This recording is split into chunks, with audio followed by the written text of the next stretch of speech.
দেখো আজকে আমি করব ডাব পনির। তো কিভাবে করি তোমাদেরকে দেখাচ্ছি। আর দেখো এই যে এই ডাব পনিরের জন্য আমি এগুলো সব গুছিয়ে নিয়েছি, আর পনিরটাকেও কেটে নিয়েছি।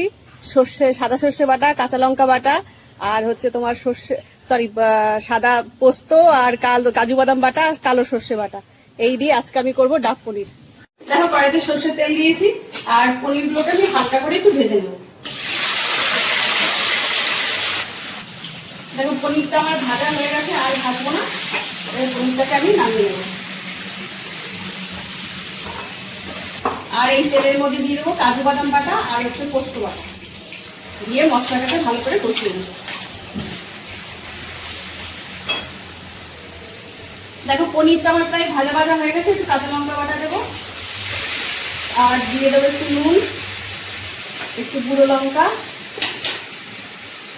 আর দেবো হচ্ছে হলুদ। এটা দিয়ে ভালো করে এবার কাজু বাদাম আর পোস্তটাকে একটু কষিয়ে দেবো।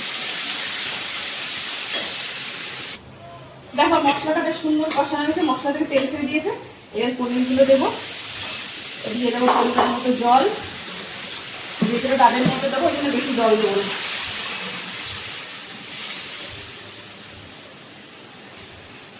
আর দেবো হচ্ছে সাদা সর্ষে বাটা, আর কালো সর্ষেটা না আমি জল বের করে রেখেছি, খোসাটা মানে ছিদ্রাটা দেবো না, জলটাই কালো সর্ষের জলটা এর মধ্যে দিয়ে দেবো। আর দিয়ে দেবো তোমার চিনি। এবার এটাকে আমি পনিরের ডাবের মধ্যে দিয়ে ভালো করে, কড়াইটা করবো না, ডাবের মধ্যে এটাকে রান্না করবো। গ্যাসটা অফ করে দিয়ে এবার এটাকে ডাবের মধ্যে ঢোকাবো। দেখো ডাবটাকে আমি এভাবে বসিয়ে নিয়েছি, আর এই পনিরগুলো সব ডাবের মধ্যে দিয়ে দেবো।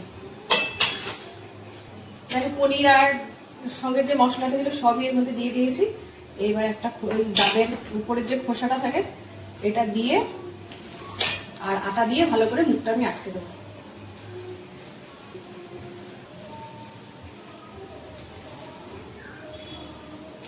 গ্যাসটাকেও বাড়িয়ে দিয়েছি, আর সুন্দর করে ডাব আটা দিয়ে মুখটাকে আটকে দিয়েছি। আজকে ডাবের মধ্যে পনিরটা রান্না করবো। আমি গ্যাস অফ করে দিয়েছি, আর আমার ডাব পনির পুরো কমপ্লিট। ঢাকনাটাও আমি খুলে নিয়েছি, গরম ছিল দেখে দেখাতে পারিনি।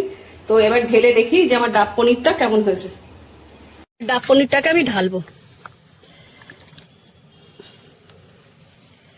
একদম অসাধারণ, পুরো মাখা মাখা, পুরো কমপ্লিট ডাব পনিরটা একবার দেখো। আর আজকে ওয়েদারটা পুরো পুচু পুচু ভাব। আর দেখো ডাব পনিরটা এত সুন্দর আছে, রং দারুণ কালার আছে, দারুণ। নিজেই খেয়ে দেখি, অসাধারণ। তোমরা একদিন পনির তো অনেক রকম করে খাও, একদিন ডাব দিবে পনিরটা লাগে। দেখো